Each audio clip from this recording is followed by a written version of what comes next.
That's Depeche Mode with Enjoy the Silence, and our guest this evening was formerly a member of Depeche Mode. He was with the band from 1982 up through 1995. But in 1986, he began a side project, which is now his full-time project, called Recoil. And I'm talking about multi-talented, the guy's a composer, an arranger, a keyboardist, a drummer, you name it. The multi-talented Alan Wilder is with us this evening, and he's got a new compilation of Recoil music called Selected out on the Mute label. And Alan's with us tonight. And my first question to you is, well, first of all, how are you? I'm good, thank you very much. Yeah, I'm a bit out of the loop with doing interviews, and I was on tour, a couple of months ago, and I was doing loads every day, and I've just kind of been relaxing for the last few weeks, watching the soccer. Well, this is going to be a relaxing interview. Yeah, okay. Fair enough. And you're coming back to the States. Yeah, we'll be back there in October. 2 to 3 weeks, about 10 or 12 shows, hopefully. The new record, I'm referring to it, sort of like King Crimson's A Young Person's Guide to King Crimson. Well, that's a decent enough reference, I'd say. Yeah. I used to love King Crimson when I was a bit younger, actually. And I guess they used to go off in quite a few different directions, and Recoil's a bit like that. And we're probably not as prog rock as that, but yeah, I know what you mean. I guess for a compilation, people assume, oh, well, it must be just a sort of bunch of stuff that's thrown together without too much thought, and I take exception to that in a way, because this has had a lot of thought put into it. And yes, it is a compilation, and they're chosen by myself, but it's really designed to work as a whole listening experience, So the criteria for choosing the tracks is not just, how popular they are. It's how it sounds as a whole piece, and does it still work as a whole piece of music. And consequently, what you get is mainly a selection of music that from the last 3 Recoil albums, rather than the stuff that I did 25 years ago, Right. And, you have to wonder in the climate today in which people listen to music where they download specific tracks. I would imagine that's got to be somewhat frustrating if the sequencing of this is important to the listening experience as a whole. Well, I find that a lot of my fans, they are a little bit more old school. Perhaps they're of a slightly different generation, and they're interested in the entire concept, and they tend to be completists, people that want to own every bit of, every release, every format. And yeah, I get the downloads, of course, but a lot of my fans, they want the box set, the special edition and the vinyl, and that's quite encouraging for me. It means that there is still demand. In fact, I think there's a growing demand for different formats again.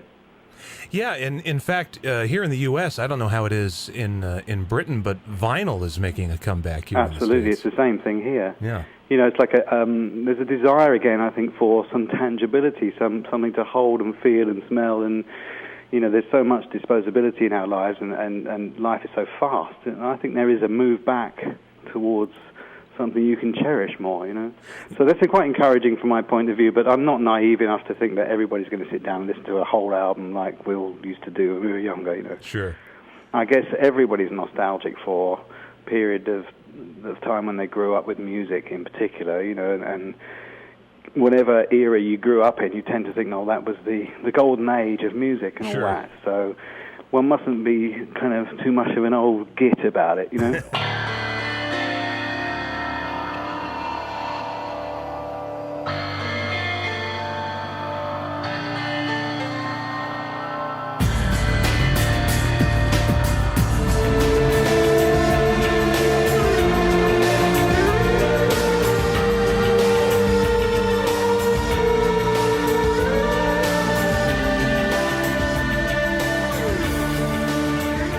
started doing Recoil, and this is going back 1986.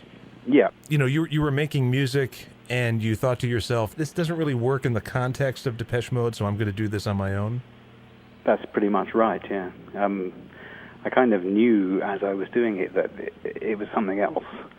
And I did actually, around the time, particularly earlier in the 80s, try to write, and did in fact write some songs for Depeche Mode, but they always felt forced to me. It wasn't naturally what I wanted to do in it. And I wasn't very good with writing words and sort of encasing it in a sort of poppy way. I always wanted to explore sound. I wanted music that would develop more and have more time and space. And I thought, well, I'll stop trying to do something that doesn't come naturally. I'll just make music in the way that feels good to me. And it was clear to me that this is something way away from what I was doing with Depeche. So I was lucky enough to be able to combine the two things, for a while. And even though the commitments with the group were quite strong and we'd be off on tour and I'd have to put that on hold, that was all right. I didn't mind that. But when I had spare time and when the group stopped touring for a while, I was the one that still wanted to carry on and make some more music and do something. So that's when I'd get my own project out.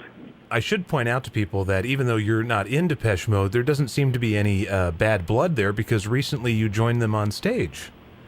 Yes, that's correct. Yeah. They did a one-off charity event for the Teenage Cancer Trust, and I came on and did a song with them. They graciously invited me to do it, and I thought it would be a really nice thing to do. And the crowd loved it because it was a well-kept secret, so no one in the audience knew it was going to happen.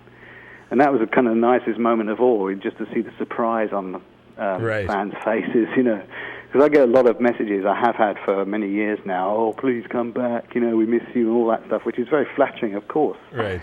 And so the reactions afterwards were incredible, really. I got so many messages. And, oh. So it was good fun. Yeah, there's no bad blood at all. There hasn't been, people have this idea that we fell out, and it was never really the case. Yeah, I was going to say, when you joined them on stage again, was it a case of, were you a little nervous, or within seconds were you like, oh, here we are again, just like before? It felt very natural in a way, and like I'd never been away, even though it'd been a 16-year gap. Mm-hmm. But of course, I'd be lying to say that I wasn't a bit nervous beforehand. Of course I was, but I felt positive about it, and I was excited about it, so the nerves weren't too bad. And the song we did, Somebody, was very easy to perform because it's just a piano and voice thing. Sure. So that was all right, We didn't get much chance to rehearse or anything. What would be your, I don't know, for you at the moment right now, your favorite track you did with Depeche Mode or album? Mode track, well, that's quite easy because I always say the same things, really. It would be something from Songs of Faith and Devotion, and probably In Your Room or Walking in My Shoes. They've been my two favorite Mode tracks.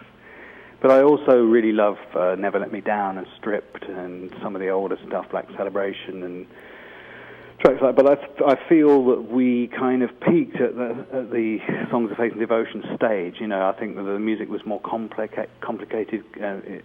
It reflected more, I suppose, the group having grown up a bit and the complex nature of the individuals. And to me, that makes the most interesting music. So the paradox is that it was probably the most difficult album to make, but it, forged the most interesting music. Well, there's that theory that sometimes through, great trauma comes great music. Yeah, I think it's true, unfortunately, but you have to go through a lot of pain to get there.